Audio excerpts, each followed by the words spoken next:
todos e a todas que acompanham este evento no dia de hoje. É com muita alegria que nós fazemos mais um evento da Aliança Municipal Espírita de Belo Horizonte, da área de estudo do Espiritismo. Meu nome é Carolina, sou trabalhadora da área de estudo do Espiritismo, e o objetivo de hoje aqui é conversar exatamente sobre a importância do conhecimento espírita nos laços familiares. Para nós darmos início ao nosso evento, vamos realizar uma pequena prece inicial para que nós possamos nos sintonizar com o mais alto, né?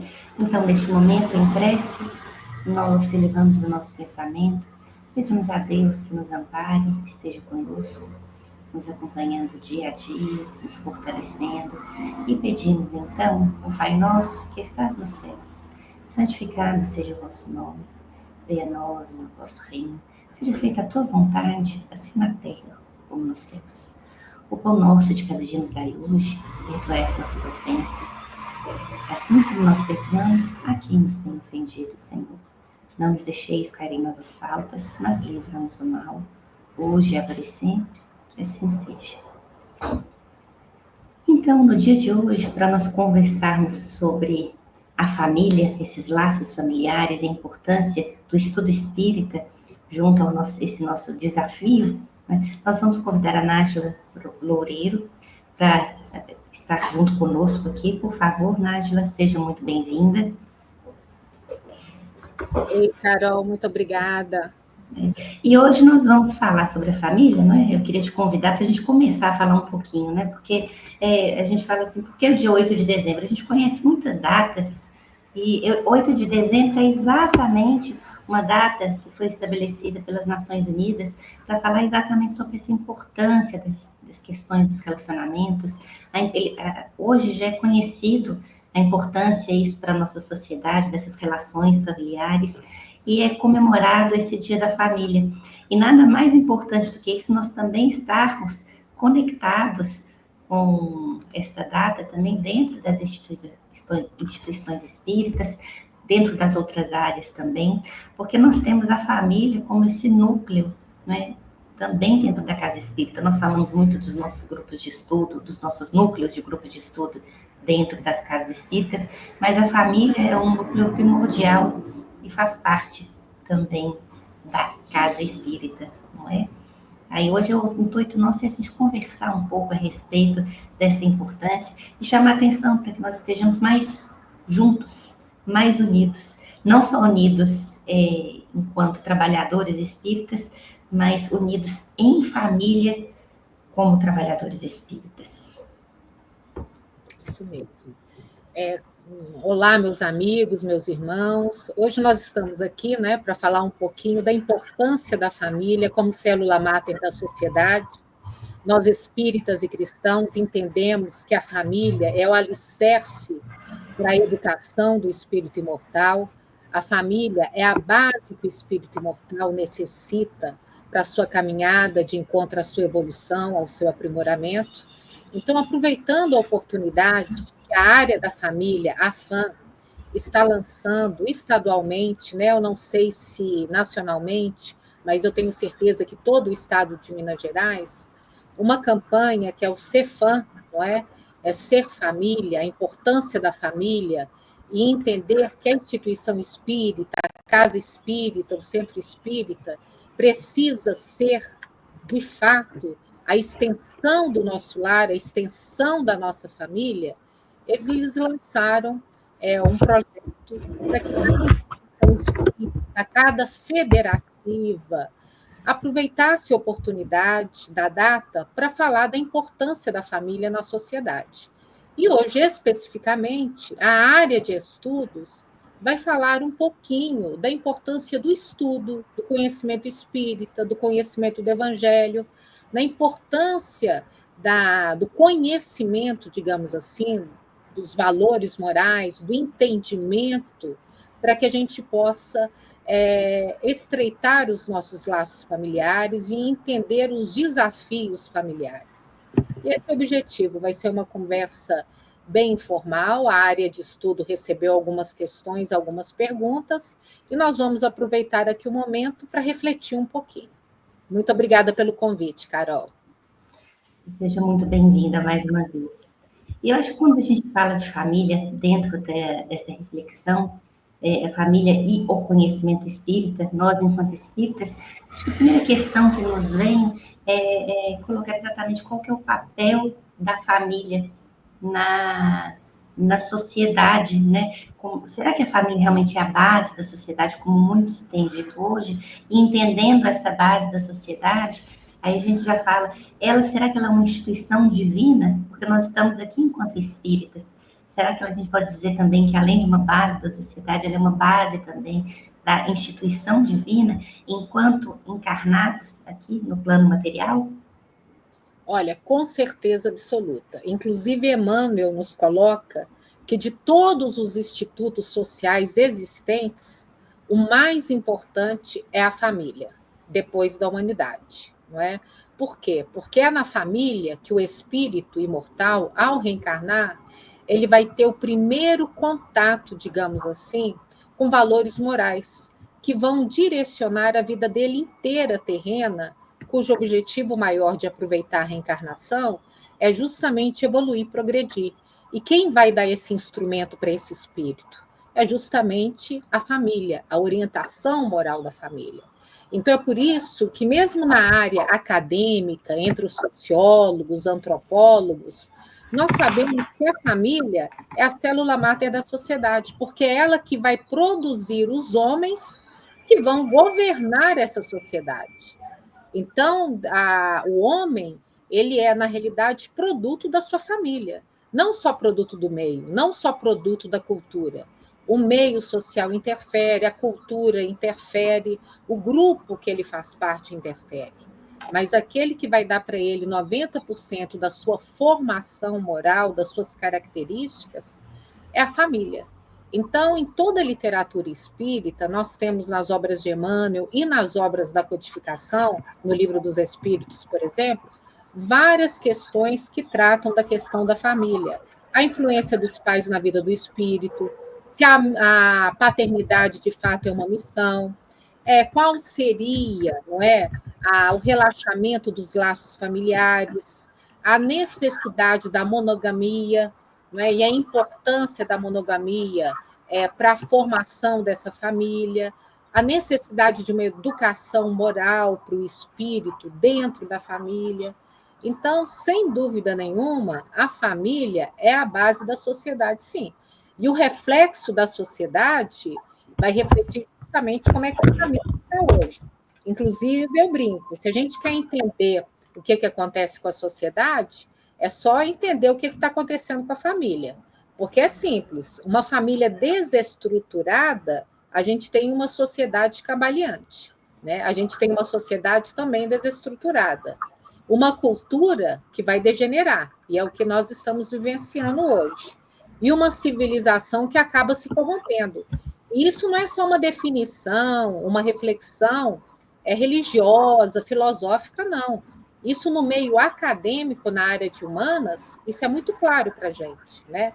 Toda a anomia que existe na sociedade é fruto da família, é consequência da vivência familiar. Então, deixando de lado a questão religiosa, a questão filosófica, a família é que define a sociedade em que a gente vive.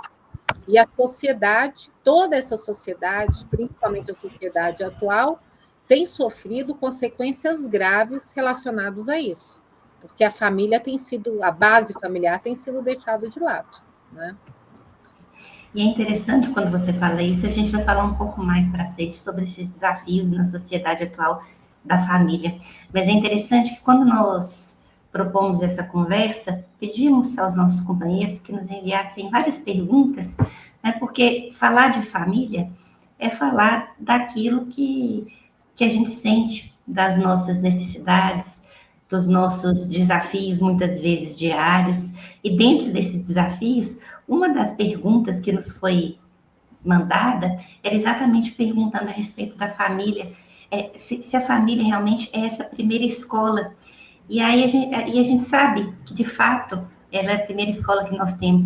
Mas o que eu achei interessante nessa pergunta que o irmão nos colocou porque ele perguntou se a família é a primeira escola e o primeiro templo da alma. Eu achei até muito bonito o termo que ele usou, templo da alma.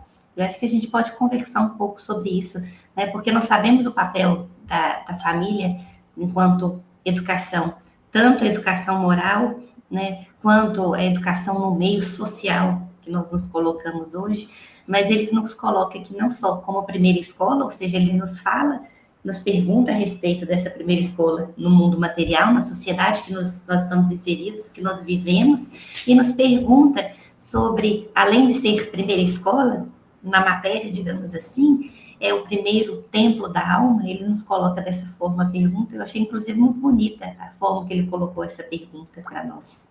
É interessante, né? Nós espíritas entendemos que nenhuma formação familiar, composição familiar, ela é feita de forma aleatória, né? Os espíritos se reúnem no plano espiritual e, de acordo com as suas necessidades, com a sua demanda, digamos assim, dentro do processo de regeneração de aprendizado, ocorre ali os combinados, que é o que a gente chama de planejamento reencarnatório. Então, as famílias, quando se unem aqui na Terra, elas realizaram lá no plano espiritual um combinado.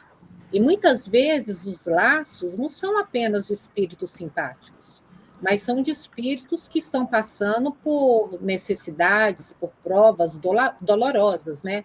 Espírito, às vezes, até inimigos uns dos outros. Então, quando a gente coloca que a família é uma oficina de regeneração, é uma oficina de aprendizado, nós vamos entender que também ela é um templo de amor.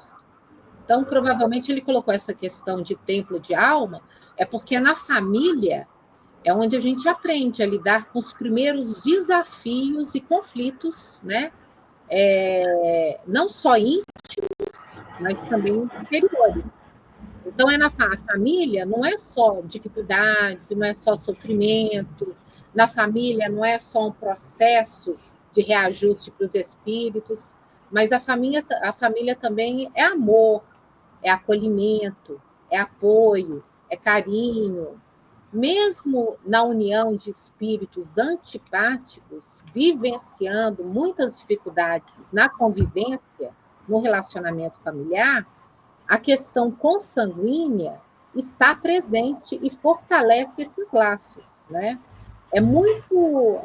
Apesar de tudo que a gente vê aí na mídia, pai matando filho, filho matando pai, né? Essas dificuldades todas aí que hoje a gente de filhos que não respeitam, né, os pais, de pais que não educam seus filhos, é preciso entender que são exceções. Mas, na grande maioria, a questão do sangue, do parentesco, da consanguinidade, fala alto. Então, ela é um refúgio para o espírito, né? O espírito sempre vai ter um lugar para onde voltar.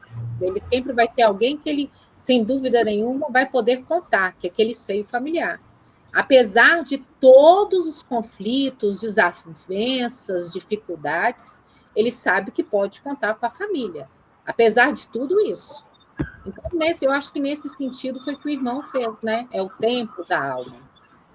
Com relação a ela ser a primeira escola do espírito, sem dúvida nenhuma. O espírito ele precisa aprender a conviver dentro da família com deveres, direitos, para aprender a viver em sociedade. É na família que ele vai receber não só a primeira impressão moral, digamos assim, mas as primeiras orientações sociais. A criança ela precisa ter no seio familiar deveres, ela precisa ter uma rotina, ela precisa saber se relacionar com o outro para que ela saiba se relacionar lá fora, no mundo estranho, que nem sempre vai ser compreensível, amigável, como é a família. Então, a gente coloca que a família é uma microsociedade. O espírito vai aprender a se relacionar com o outro dentro da família. Quando ele tiver que colocar isso em prática na sociedade, evidentemente, ele vai colocar o que ele aprendeu na família. Se ele recebeu educação ou não, se ele aprendeu a ser frustrado ou não, se ele já ouviu não várias vezes, né? Aí na mídia, agora, recentemente, tem um vídeo, né, que está aí bombando, viralizou, do caso da moça que está sentada na janela do avião. Esse vídeo já viralizou nas mídias sociais, de uma mãe querendo que a moça saísse do assento da janela porque o filho estava chorando, não é? Aí eu fico pensando, que exemplo que essa mãe está dando para o filho? Afinal de contas, o menino precisa entender que nem tudo que ele quer na vida ele vai conseguir. Muito pelo contrário. Que no mundo lá fora, a realidade é dura. No mundo lá fora, a gente tem que lutar para conquistar. No mundo lá fora, a gente vai ouvir muitos nãos, vamos sofrer muitas frustrações e decepções.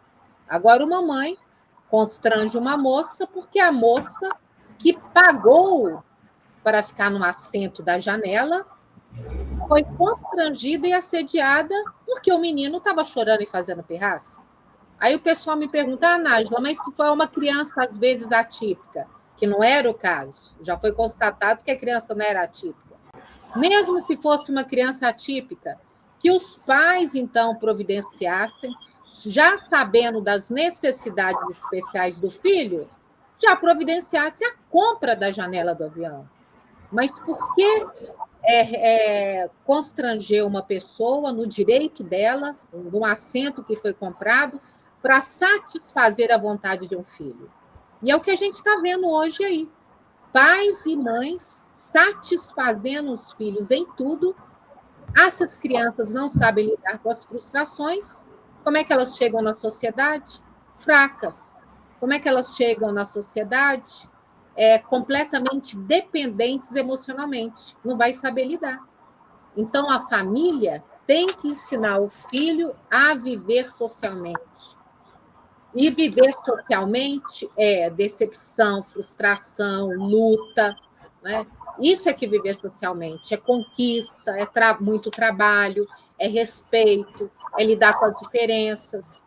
Isso é viver socialmente. Ele tem que aprender isso em casa. Não é a escola que ensina. O exemplo dos pais, a vivência nessa vida familiar é que vai ensinar isso para o espírito. E é interessante que quando você coloca dessa questão da vivência familiar, nós fomos lá no site do Momento Espírita e tem uma mensagem que foi baseada na palestra do Raul Teixeira, de agosto de 2011, que fez com que eles escrevessem esse texto. E ele é bem provocativo, porque ele fala, porque o título do texto é Por que existe a família? Exatamente dentro dessa nossa conversa. E ele começa da seguinte forma, ele nos pergunta, você já pensou sobre qual é o objetivo da família na Terra? E aí ele nos pergunta, afinal de contas, por que existe a família? Né? Por que se propõe? E aí ele coloca algumas reflexões muito interessantes. E ele vem nos dizer assim, que se Deus, que é o Criador de todas as coisas, criou a necessidade da vida em família, né? Não diz nem a oportunidade, ele nos fala da necessidade da vida em família, é porque ela tem uma finalidade importante para o progresso do espírito. Né? Nos coloca aí ver nós, não só enquanto filhos, enquanto pais, enquanto esposas, enquanto maridos, enquanto avós, mas como espíritos. E aí nos fala que vamos encontrar a resposta, então, para essa questão nos ensinamentos do maior sábio de todos os tempos. E nos lembra Jesus, quando nos recomendou que nós devemos amar ao próximo como a nós mesmos. E também nos fala, sim, que a família será a escola onde nós podemos aprender a amar umas poucas pessoas, para um dia amar a humanidade inteira. Ou seja, nos coloca exatamente esse desafio, porque no lar a gente consegue aprender a amar o próximo mais próximo. E aí nos fala também que quando então conseguimos amar verdadeiramente um filho, por exemplo, nossos corações vão se enternecer também pelos filhos alheios. Ou seja, nos mostra essa disposição, porque Deus sabe que o nosso aprendizado do progresso espiritual, ele vai ser gradativo. Então, ele nos convida primeiro ao amor em família, para depois conseguir, né? A gente fala, nos desafiar e conseguir, não só amar em família, mas também amar aos filhos de outros, que eles nos colocam dessa forma. E aí, então, falando disso, a gente não consegue não falar de reencarnação, quando nós lembramos de família. E aí que a gente lembra, muitas vezes, quando a gente fala de reencarnação, a gente lembra dos desafios que nós temos dentro dos lares, das reconciliações, dos programas familiares, programas reencarnatórios que foram feitos para que, naquela oportunidade, muitas vezes, possam se refazer esses laços que muitas vezes foram cortados em encarnações anteriores. E aí, dentro da nossa conversa, a gente continua. E aí, dentro das perguntas que nos foram propostas, e a reencarnação? Ela vai fazer o quê? Ela vai conseguir estreitar, então, os laços familiares? Esse é o objetivo, né, Carol? Esse é o objetivo. Só que nós estamos esquecendo dessa responsabilidade. Lá na questão do Livro dos Espíritos, 582, Kardec justamente pergunta aos espíritos superiores se a paternidade é uma missão. E é justamente os espíritos superiores nos alertando. Sim, é uma missão. Tão importante que a gente não imagina a importância dela para a humanidade, para a evolução de toda a humanidade. Por quê? Porque a reencarnação é um instrumento que auxilia o espírito no seu processo evolutivo.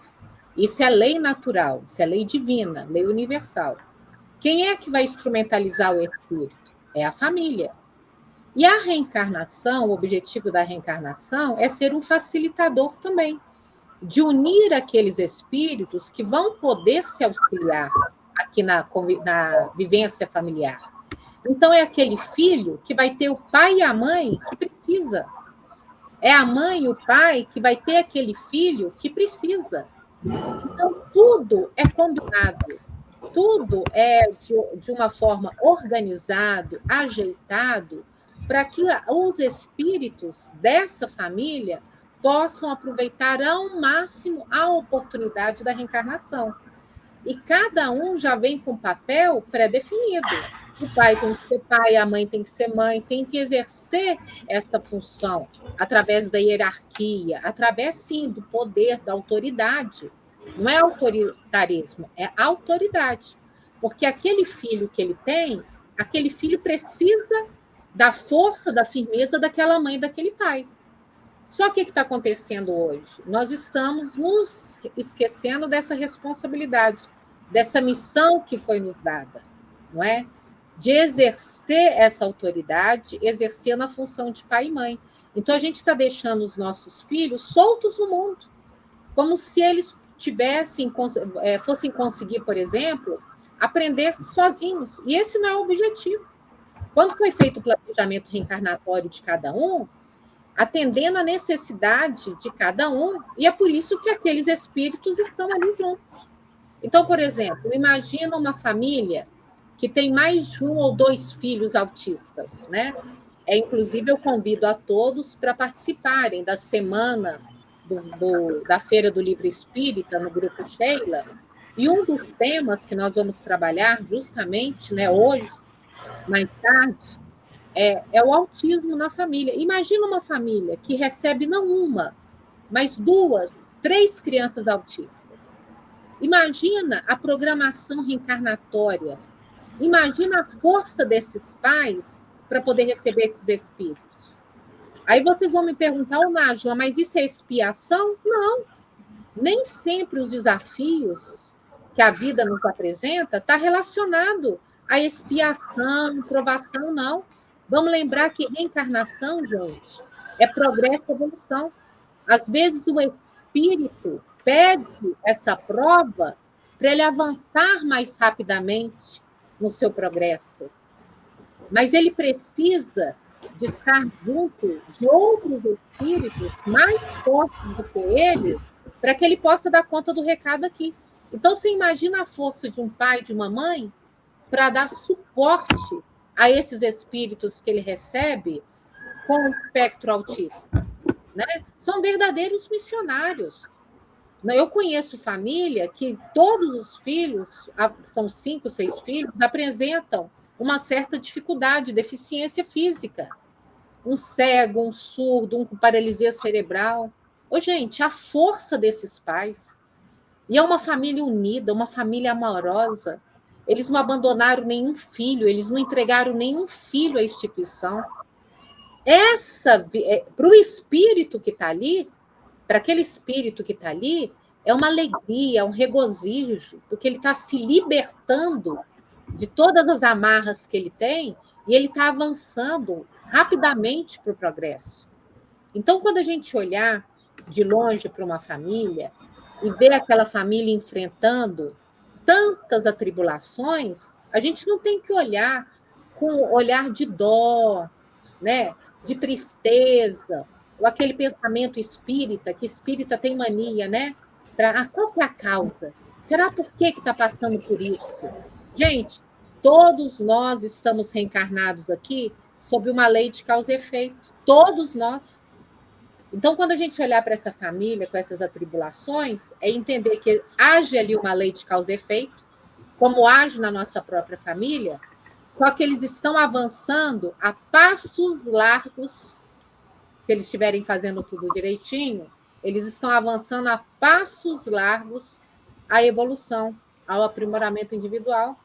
Então, a reencarnação no seio familiar escolhido é tudo feito com muito cuidado, de uma forma muito amorosa, em conjunto com os nossos amigos espirituais, para facilitar ao máximo a nossa caminhada aqui.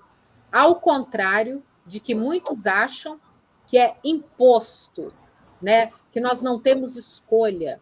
Nós exercemos o nosso livre-arbítrio o tempo todo, encarnado ou desencarnado. É muito raro processos expiatórios, obrigatórios, precisa passar por aquilo. 90% é escolha do próprio espírito, que vê a reencarnação como oportunidade preciosa para ele. Então, ninguém aqui é vítima de nada. E quando a gente fala disso, eu costumo fazer um comparativo, quando a gente fala de planejamento reencarnatório, de fazer um paralelo com uma viagem que nós estamos fazendo, com um planejamento de viagem. Nós podemos, mesmo aquelas pessoas mais minuciosas, aquela pessoa que planeja todas as horas do dia, né? Porque eu vou sair tal dia, tal horário, aí eu vou chegar na cidade de Belo Horizonte. E aí, em Belo Horizonte, no primeiro dia, eu vou no Mercado Central, aí vou de manhã, vou ficar até tal horário, aí depois vou almoçar não sei aonde, aí depois eu vou na Lagoa da Pampulha, né, dar uma volta, conhecer as obras do Oscar Niemeyer, e aí no primeiro dia você chega no hotel, geralmente o planejamento no início é ótimo, né, porque geralmente a gente segue o planejamento direitinho, aí a gente vai no Mercado Central, aí na hora que a gente está saindo, que a gente vai para a Lagoa da Pampulha, né, que é uma área aberta, é a lagoa, você conta às vezes com um bom tempo, a gente está igual nessa época que nós estamos em dezembro, e cai uma chuva terrível, que você não consegue sair dali. E muitas vezes, o que acontece no nosso planejamento reencarnatório, eu tenho a opção livre-arbítrio de ir lá na Pampulha, porque às vezes eu quero ir lá na Lagoa da Pampulha. Só que às vezes seria mais fácil eu remanejar essa visita para outro dia. Vamos fazer o que encaixa aqui melhor. Mas muitas vezes o que acontece é que a gente fala assim, nossa, estou passando por provações terríveis aqui no plano material, na minha vida. Não, por quê? Porque eu resolvi ir para lá e aí o trânsito de Belo Horizonte vai estar um caos, porque vai estar tudo parado. Tem rua que alaga, todo mundo resolve sair junto, e a gente sabe que aí a gente vai ter diversas dificuldades para chegar lá, sendo que eu poderia só ter mudado de dia, né? Porque muitas vezes nós somos intransigentes nas nossas opiniões, no nosso querer, e muitas vezes não percebemos os sinais da vida para onde que a gente está conduzindo. Então, a nossa viagem é planejada, né? O nosso plano reencarnatório está aí. Mas eu tenho diversas opções de escolha para saber exatamente como foi a minha viagem. E assim como a gente desencarna, às vezes duas pessoas, elas, assim como vieram na mesma família, duas pessoas, elas saíram para viajar juntas, né? E estiveram na mesma família. E aí um volta falando assim, nossa, mas minha viagem foi maravilhosa. Que companhia boa, que família maravilhosa. E aí, se você pergunta, e você, como foi sua viagem? Nossa, mas que viagem difícil, tudo dava errado. Nossa, choveu naquele dia que eu fui. Não, mas foi ótimo, porque eu pude optar ir do mercado central para o mercado novo, que é pertinho, tive a oportunidade de conhecer outras coisas, e assim a gente vai caminhando dentro desse processo familiar. E dentro desse processo familiar, nós sabemos, né, que a gente tem os nossos desafios. E as nossas maiores perguntas, a maior quantidade de perguntas que nós recebemos quando fizemos essa proposta, foram exatamente referentes aos desafios. Né? Porque quando a gente fala da família hoje, né, qual seria o papel da família nos dias de hoje, onde tudo parece ser permitido? Você, Nájila, até começou a introduzir isso, né, porque muitas vezes é o grande desafio, parece que tem a liberdade, a gente tem facilidade da tecnologia, dos celulares, do transporte, né, mas dentro disso, qual que é o papel da família? E aí eu já também aproveito e emendo e já pergunto quais seriam os valores a serem pautados pela família hoje? Eu acho que os valores são os valores básicos, né, fundamentais, que ele está presente em todas as religiões, que é o respeito, né? É aquilo que você colocou logo no início. É você saber amar o outro como a si mesmo. Esse é um processo de aprendizado. Isso é um processo que é construído. O espírito, quando chega à família, ele traz dificuldades íntimas que ele precisa trabalhar dentro da família. Então, muitas vezes, se eu recebo um espírito rebelde, você vai ter que se utilizar de uma firmeza, né, de uma autoridade. Às vezes você recebe um espírito que é mais manso, então você não vai precisar de ter tanta firmeza, mas você vai precisar ser mais paciente, porque o entendimento dele é equivocado. Então, hoje a família, ela tem que, a base dela tem que ser aquela base de valores morais que está presente em qualquer relacionamento humano. Respeito, cuidado, carinho. As crianças de hoje não sabem exercer o direito delas de liberdade, de livre-arbítrio. É por isso que elas acham que tudo é permitido. A criança, ela precisa entender que ela tem deveres, responsabilidades, e precisa entender que toda ação vai gerar uma reação, uma consequência.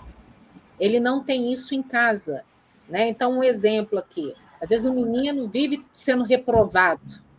É um menino que não exerce as suas responsabilidades escolares, por exemplo. Vive tomando bomba, né? Antigamente a gente falava bomba. Mas no final do ano vai viajar, vai passear, vai ter o presente de Natal, vai sair para a casa do coleguinha. Que consequência esse menino está tendo do ato dele, né? Ah, Nájila, mas é dificuldade, às vezes, de aprendizado. Ah, que é isso, que é aquilo. Peraí, cada caso é um caso. Será que, de fato, ele se esforçou? Será que ele fazia as tarefas de casa? Será que ele não conversava dentro de sala de aula? Como é que foi o acompanhamento dos pais da família com essa criança?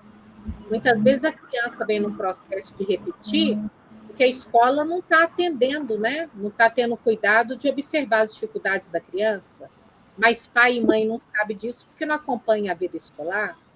Então, tudo é ação e reação, no sentido de a criança ela precisa entender que ela tem deveres a cumprir. E ela aprende isso dentro de casa.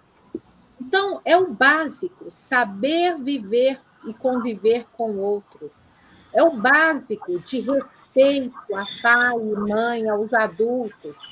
É o básico de entender, olha, o seu trabalho é estudo, o seu trabalho é ajudar nas tarefas domésticas. É o básico. Só que o óbvio, parece que não é entendido e compreendido. É por isso que hoje as crianças não têm noção. Fazem o que querem do jeito que querem. São crianças que não valorizam pai e mãe, não respeitam pai e mãe, não valorizam o que tem, o estudo que tem, a vida que tem, porque tudo vem muito fácil, sem cobrança nenhuma, sem responsabilidade nenhuma. Só que na vida lá fora, a vida real, ela é diferente. A vida cobra. Então, se a criança não aprendeu pelo amor dentro de casa, ela vai aprender com a dor. Porque os pais são espíritos eternos, mas eles não vão ficar eternamente, fisicamente, na Terra, não. Um dia esses filhos vão ter que andar pelas próprias pernas. E aí, como é que vai ser? se esse menino não foi preparado. Então, é o básico do básico. Não é complicado. Exerça a sua responsabilidade, a sua função, o seu papel de pai e mãe. Ensine o básico para o seu filho. Direito, dever. Ensine o básico para o seu filho, respeitar o outro. Ensine o básico para o seu filho a se relacionar com o mundo lá fora, que vai dar tudo certo. Aí, quando a gente entra no tema dessa conversa, que é a importância do conhecimento espírita, é porque a doutrina espírita ela é muito coerente, né? A gente fala muito de fidelidade doutrinária, mas eu gosto até mais de coerência doutrinária. O espiritismo ele é muito racional, ele é muito lógico. E dentro do livro dos espíritos, os espíritos superiores nos apresentam isso a todo momento. Gente, não é complicado, não. Basta você cumprir o seu papel, basta você seguir as leis naturais e divinas. Quanto mais eu me aproximo do cumprimento dessas leis, mais fácil fica a nossa vida. Quanto mais eu me afasto, mais complicado fica a minha vida. Então, esse conhecimento espírita facilita muito o nosso entendimento do que a Terra está passando hoje, das dificuldades que hoje a família tem com os filhos que recebe. A doutrina espírita nos explica a questão das diferenças sociais, nos explica a respeito da guerra, nos explica a respeito dos conflitos, né, familiares, nos traz respostas com relação a temas que envolvem adolescentes e jovens. Então, quando a gente fala em estudar doutrina espírita para auxiliar a nossa vivência familiar, a estreitar os nossos laços familiares, é só ter uma leitura atenta. Conheça o Espiritismo, mas leia com atenção. Tenha o Evangelho segundo o Espiritismo como livro de estudo. Participe de atividades na sua instituição espírita e abuse ao máximo das atividades que tem para você aprender a conviver ali, ter um grupo de apoio que vai te ajudar. Então, essa oportunidade nós acabamos perdendo, porque a gente vai caindo nessas armadilhas das distrações do mundo material. Aí a gente vai preocupando só com coisas que não têm importância. Que é extremamente a questão material, que é extremamente das aparências. E o mais importante, que é o relacionamento, que é a vivência com a família, que é as coisas mais simples, a gente vai deixando de lado. Então, não é complicado. A base é simples. A base está presente na base de todas as religiões.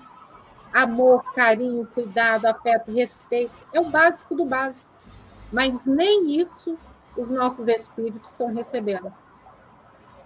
E aí, eu vou aproveitar e puxando um pouco o gancho nesse aspecto, quando se fala muitas vezes de educação, a gente fala, por exemplo, da educação do filho da escola, do filho, porque às vezes aí a gente quer colocar, às vezes, o filho no esporte, quer colocar o filho no balé, a filha no balé, ele tem que ir para a escola.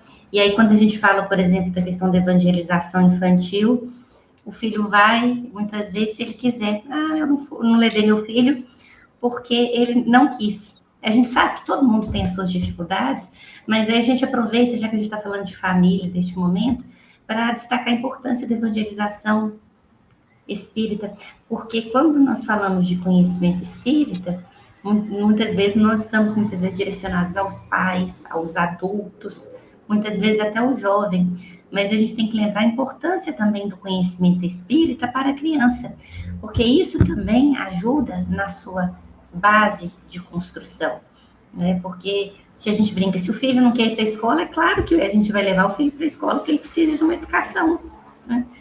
É o que a gente fala, educação formal, né? A criança precisa aprender a ler, ela precisa aprender matemática, precisa aprender português, mas ela também precisa aprender. A gente não fala nem uma educação moral, porque a educação moral ela é feita dentro de casa, né? Não vai ser feito dentro da evangelização infantil, seja espírita, seja evangélica, seja católica, mas a importância deste conhecimento para a criança, porque muitas vezes essa base pode ser até que ela não use hoje, mas aí no futuro ela está estabelecida lá exatamente quando ela precisar acessar, aqui às vezes nos momentos de dificuldade, no processo de amadurecimento, na adolescência, né? Porque essa criança, ela foi recebida, ela vai crescer.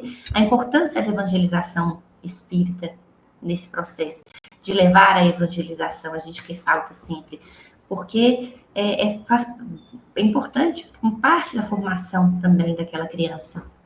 Ela leva isso para a vida toda, né? Leva isso para a vida toda. Independente da religião, a criança, ela precisa ter uma orientação religiosa. É evangelização no centro espírita, é a catequese na igreja católica, é participar dos grupos, né, que tem um nome que eu esqueci agora, dos templos evangélicos, é fundamental, não é? Olha, a gente preocupa tanto, como você colocou, né, Carol? Aprender mandarim, vai aprender judô, karatê, futebol, não sei o quê, não sei o quê, não sei o quê, e não pode tirar 1 hora e meia por semana para levar a criança numa evangelização, onde ela vai receber uma base ali que vai dar força para ela para uma vida inteira, vai repercutir numa vida inteira dela, e a gente tem estudos falando sobre isso, inclusive estudos acadêmicos, né, sem foco nenhum religioso.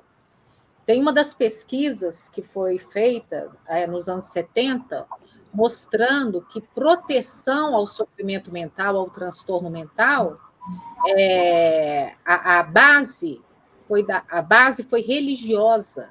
É uma pesquisa que acompanhou as pessoas por vários anos.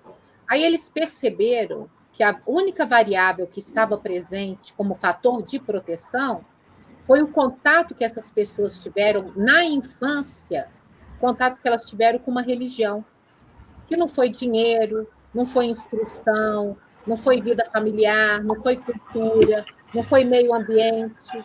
O fator de proteção que estava no topo da lista, mesmo se a pessoa teve poucos anos de vivência religiosa, isso foi fundamental para uma vida adulta inteira. Então, gente, aí eu vou falar, quem me conhece, né, esses anos todos me acompanha, sabe disso. Livre-arbítrio de filho é pai e mãe. Filho não tem que escolher se vai na evangelização, não. Ah, tá chorando, tá fazendo pirraça. Na minha época, quando eu coordenava a reunião de pais na instituição que eu frequento, eu chegava para os pais e dizia: traz arrastado de chinelo e pijama, não tem problema, não. No dia de sábado, a instituição espírita era uma casa de família. Deixa o menino vir de chinelo, deixa o menino vir chorando, deixa o menino vir de pijama. O menino chegava lá aos prantos. Passava 2 minutos, já estava rindo, brincando, correndo e pulando, como se nada tivesse acontecido. É determinação, é esforço. Inclusive, nós temos um exemplo hoje de um menino, eu não vou falar o nome dele, mas ele sabe, todo mundo sabe de quem eu estou falando. Ele ficou durante um ano inteiro, sem entrar na sala de evangelização. Os pais tinham 2 filhos, um casal. A menina entrava na salinha e ficava na evangelização normalmente. O irmão não queria entrar na sala, ele ficava andando a instituição espírita o horário inteiro. Aí os pais chegaram e falaram: ô Nájila, eu só vou trazer fulana, não vou trazer ciclano, porque ele não entra na salinha. Eu falei: de jeito nenhum. Vocês vão continuar vindo e deixa ele passear aqui, não tem problema não. Ele passeava o tempo todo, em cima, embaixo, conhecia todos os cantinhos da nossa casa. Hoje, ele é um jovem espírita, atuante no movimento e atuante na nossa mocidade. Então, você pensa bem, se não tivesse os pais, a determinação de ficar um ano inteiro acompanhando o filho dentro da instituição. Então, tem que ter a determinação, a gente colhe frutos disso. Não quer dizer, gente, que o menino vai sair da evangelização um santo e não vai dar problema, dor de cabeça, não. Quer dizer que ele vai dar menos problema e menos dor de cabeça. É isso que quer dizer, né? Então, evangelização não é escolha, é necessidade do espírito. Não importa a religião, mas a criança precisa frequentar um templo religioso. Aí chega nos 13 anos, a mocidade, aí é outra luta. Ah, mas ele já tem 13 anos, já tem 14 anos, ele pode escolher o que ele faz, ele falou que não quer, tal, tal, tal. Não. Por quê? Ele está independente? Ele tem a própria casa dele? Ele se mantém financeiramente? Não. Pai e mãe têm que continuar exercendo autoridade. Não tem escolha, não, tem que ir. Enquanto está na sua casa, sob o seu teto, é pai e mãe. Aí eu tenho outra história. Hoje, inclusive, é uma das coordenadoras da área de estudo de Juiz de Fora. Ela chegou na adolescência dela, chegou para a mãe e falou: mãe, não vou mais na mocidade, não quero ir.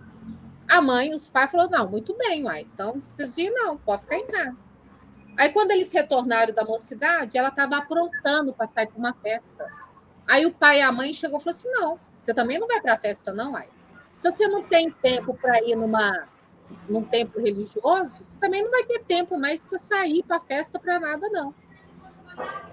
Ficou brava, bateu porta, ficou carrancuda, ficou. Ficou fazendo pirraça durante algumas semanas? Ficou. Mas depois retornou à mocidade e hoje é uma das coordenadoras de área de estudo lá de Juiz de Fora.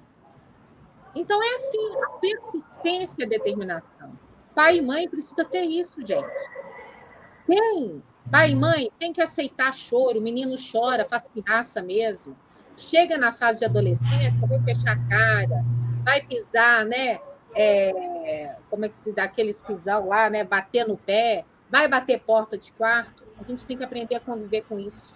E não deixar que isso nos abale, entendeu? Entra para dentro do banheiro, tranca a porta e deixa o menino fazer a pirraça que quiser, mas tem que ter persistência. Nós vamos colher os frutos disso depois. Não adianta preocupar só com a instrução, a gente tem que preocupar com o lado religioso. Quem diz isso são os pesquisadores da área de educação, de psiquiatria, de psicologia. Isso é fato comprovado. Né? E nós também, dentro do conhecimento espírita, nós lembramos, né, que lá no Evangelho segundo o Espiritismo, lá no capítulo 14, quando ele fala da parentela corporal, da parentela espiritual, ele nos fala de forma clara, né, que o corpo procede do corpo, mas o espírito não procede do espírito, porque ele já existia antes da formação do corpo. E aí ele nos coloca, inclusive, isso quando ele está falando da parentela, né? Ele fala que o pai, ele não gera o espírito do filho. Ele fornece-lhe apenas o envoltório corporal. E a gente sabe que depois disso tem todo um processo de educação. Mas que fique claro, né, que dentro do conhecimento espírita, nós compreendemos que nós somos espíritos imortais. E espíritos que já existiam antes de reencarnar aqui, como Nájila, de reencarnar aqui como Carolina. Eu estou Carolina, mas eu não sou, eu sou um espírito milenar. Todos nós somos. E dentro desse processo, inclusive educacional, reconhecer as dificuldades, as necessidades e os desafios do nosso dia a dia, com a visão que a doutrina espírita, que o conhecimento espírita nos permite. Porque muitas vezes nós falamos: nossa, o que eu faço com essa criança? Mas também ter a visão dos desafios, compreendendo a imortalidade da alma e a vida imortal. Que nós já somos espíritos e viemos com tendências, viemos com os desafios, viemos com simpatias e antipatias, né? E viemos aqui para trabalhar isso dentro do processo reencarnatório, dentro do progresso espiritual. E essa é a proposta do conhecimento espírita. Porque conhecimento espírita, para saber qual que é o número da pergunta do livro dos espíritos, isso daí a gente não precisa, não. Isso daí a gente pergunta, Google, qual a pergunta do livro dos espíritos que fala quem é o modelo guia? Aí vai falar 625, porque essa todo mundo sabe, não é? A gente sabe, mas a gente ainda não introjetou e aprendeu isso. Isso daí o acesso ao conhecimento é fácil. Exatamente isso. É por isso que o pessoal, às vezes, tem implicância, ou tem um certo até preconceito quando a gente fala estudar, né, Carol? O pessoal Sim. acha que a gente quer que decore o livro dos espíritos, que vire mestre, doutor, pós-doutor em espiritismo. Esse não é o objetivo, gente. O objetivo é nos auxiliar na nossa caminhada com uma leitura, com uma reflexão que o conhecimento espírita nos traz. Por que é importante a gente levar o conhecimento espírita para as famílias, nas reuniões de pais ou reuniões de assuntos familiares que acontecem dentro das instituições, mas trazendo temas atuais. Vamos lembrar que quem leva a criança e o jovem para o centro, para a instituição, casa espírita, é a família. Então, a gente tem que manter a família dentro do centro da casa espírita. Mas a gente precisa trabalhar temas atuais na visão espírita. Porque esse conhecimento espírita vai efetivamente auxiliar ele no dia a dia, na vida prática.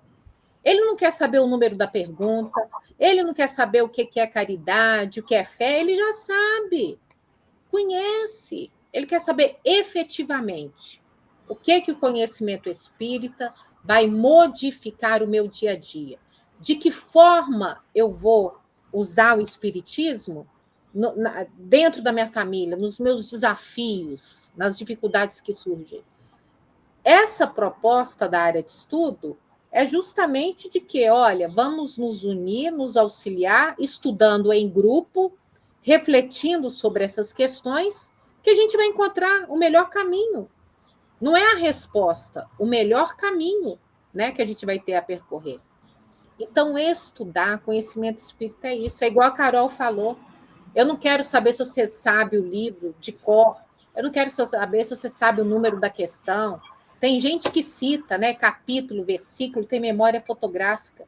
Eu não quero saber disso. Eu quero que você me responda efetivamente, na minha vida, no meu dia a dia, o que isso vai contribuir? Né? De que forma que isso é importante? O estudo em grupo, o estudo de assuntos familiares, proporciona isso dentro da instituição. É por isso que a gente tem que ser, sempre tem que ser flexível, de acordo com o grupo que a gente vai estar recebendo, né? Porque as demandas, as necessidades também são diferentes para grupo, né? Mas a instituição espírita, ela precisa repensar a sua dinâmica de trabalho nesse sentido. Eu costumo brincar que eu falo que a gente, quando a gente estuda, a gente, tem que incomodar. Se não incomoda, a gente está estudando errado. Porque muitas vezes, quando a gente está dentro, principalmente quando a gente está dentro de um grupo de estudo, que a gente consegue nos colocar nossa opinião, perceber muitas vezes aquilo que está sendo dito, né, sem as frases muitas vezes decoradas, sem aquelas expressões, de um jeito mais intimista, eu consigo trazer aquilo para projetar aquilo melhor, trazer aquilo mais para dentro, me tocar, às vezes perceber algum passo que não estou dando no meu dia a dia e poderia estar melhor. E eu fico incomodado com isso, eu fico incomodada, às vezes, com o que eu tenho feito, com a forma que eu tenho me portado. Lembra a reflexão que Santo Agostinho nos propôs. A gente não faz a reflexão sozinho, a gente vai fazer a reflexão em grupo. Né? A gente não coloca os nossos problemas no nosso dia a dia, mas quando a gente está estudando, a gente vai fazendo essa reflexão interna. E isso nos incomoda. E aí, quando nos incomoda, é um propulsor para que para que nós possamos nos modificar. E aí a gente brinca. E isso é um estudo que incomoda. Se a gente não tiver incomodado dentro do estudo, a gente está estudando errado, porque a gente precisa se propor. Aquilo precisa fazer sentido para mim, para a minha vida. Porque se eu já sou perfeito, então está tudo certo. Eu não precisava nem estar nesse planeta que a gente está aqui, não é? A gente precisa estar caminhando sempre. E essa é a proposta do conhecimento espírita, não é, quando a gente fala. E aí a gente fala que a proposta de hoje é esse conhecimento espírita dentro da família, nesses laços familiares. Então, a gente precisa ter conhecimento espírita, sim, estar dentro da casa espírita, mas a gente precisa fazer que o conhecimento espírita, ele esteja sendo aplicado diretamente dentro da família. Não é pregação para o meu irmão que também tem que virar espírita, pregação para o meu marido, para minha esposa que não é espírita. A gente, na verdade, tem que colocar aquilo que a doutrina nos propõe dentro dos nossos lares, para melhorar as nossas relações, para melhorar as nossas... para conseguir enfrentar os nossos desafios. E aí, para a gente fechar, eu pergunto, Nájila, dentro das perguntas, a gente já conversou bastante, mas eles nos colocam, hoje, se a gente for pensar, qual que é o maior desafio da família hoje? Se a gente colocasse qual que é o maior desafio? O maior desafio hoje da família, por incrível que pareça, tem sido a convivência, né? A intimidade, né? Relacionamento. Hoje as famílias estão tão atarefadas, os pais, trabalho, as crianças e adolescentes também, né? cheio de compromissos, de instrução, de intelecto, que as famílias não estão convivendo mais, não existe mais intimidade. A gente já parou para pensar nisso? A família praticamente se encontra só para dormir, que o lar virou quase que um lar dormitório, uma hospedagem. Hoje, o sábado, por exemplo, hoje, para muitos é dia útil. Então, muitos pais e filhos continuam estudando e trabalhando no dia de sábado. Aí tem no domingo. Aí no domingo, ninguém tem interação nenhuma, porque está todo mundo cansado, aí fica cada um no seu quarto, com seu smartphone ou com a sua TV, maratonando isso, maratonando aquilo. Não tem mais intimidade. Então, por incrível que pareça, hoje, o grande desafio é a família, é entender que ela precisa ter prioridades e eles precisam viver junto para poder se conhecer. Precisa criar laços de intimidade. Porque quando você conhece o outro e o pai conhece o filho, nossa, gente, quanto mal a gente não evita. Às vezes a criança já tendo contato com a droga, já tendo contato com álcool de forma precoce, chega em casa bêbado ou drogado, pai e mãe nem sabe. Porque não sabe onde é que o menino estava, o menino já chega, já vai direto para o quarto. Então, assim, hoje é você ter laços de intimidade, é conviver em família, é transformar novamente o lar em lar. Né? Lar não é hospedaria, não é pensão, não é lar, hospedagem, dormitório, não. É transformar o lar, é tempo junto. Aí vão me falar, Nádia, o importante é qualidade. Não, gente, o importante é quantidade. Sem quantidade não tem qualidade. Então, nem isso, não tem, não está tendo. É de segunda a sábado, trabalhando, estudando.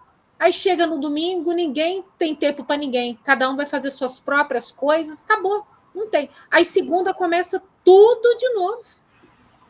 Então, família tem que ter tempo de estar à toa, menino tem que ter tempo de estar à toa, pai e mãe tem que ter tempo de estar à toa. Principalmente se você tem crianças pequenas em casa. Pai e mãe, alguém tem que estar dentro de casa, nem se for meio horário. Isso é fundamental, gente. Isso é fundamental. Mas não tem isso, mas não tem, gente. Não tem.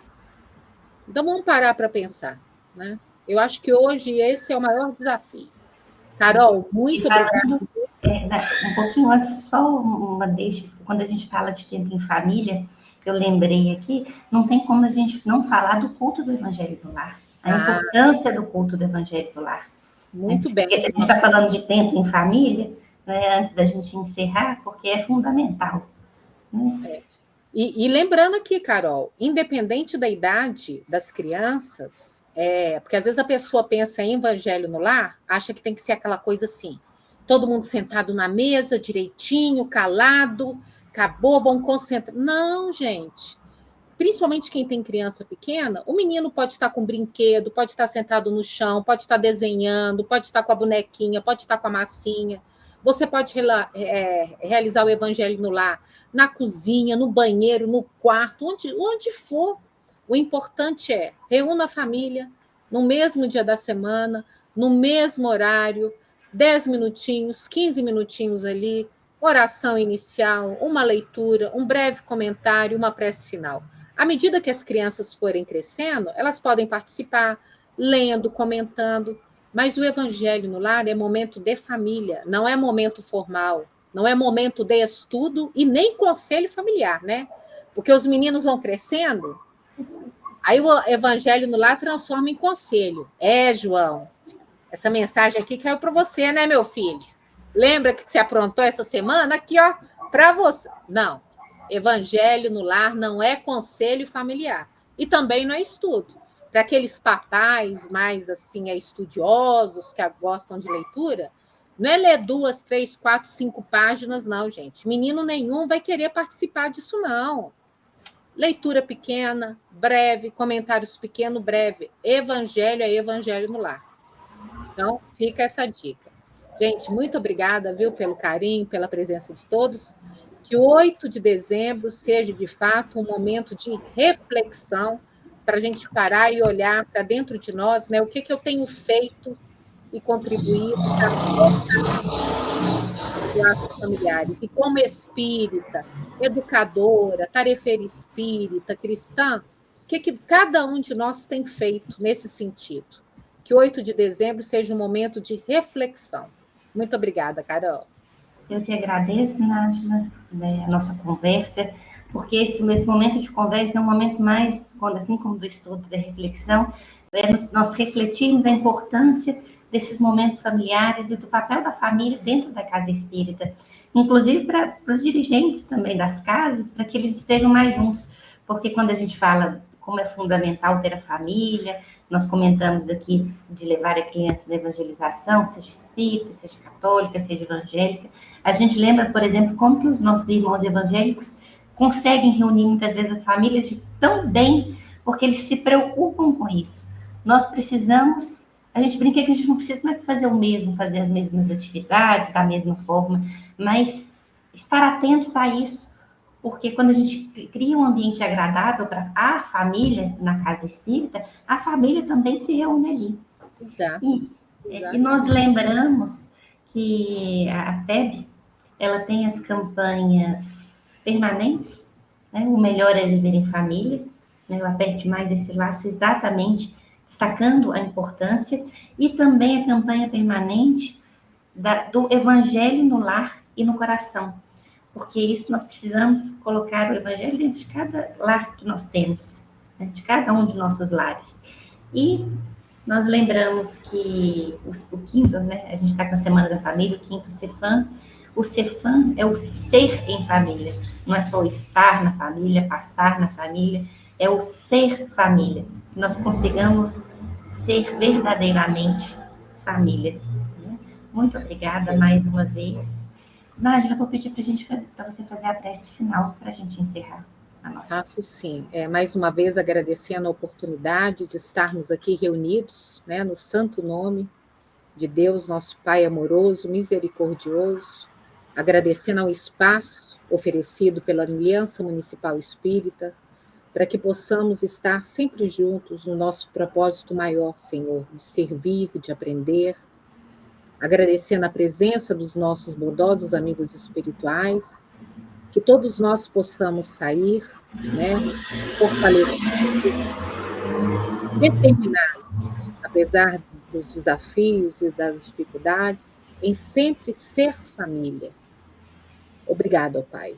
Que assim seja. Que assim seja. Gente, um grande abraço para todos. Fiquem com Deus.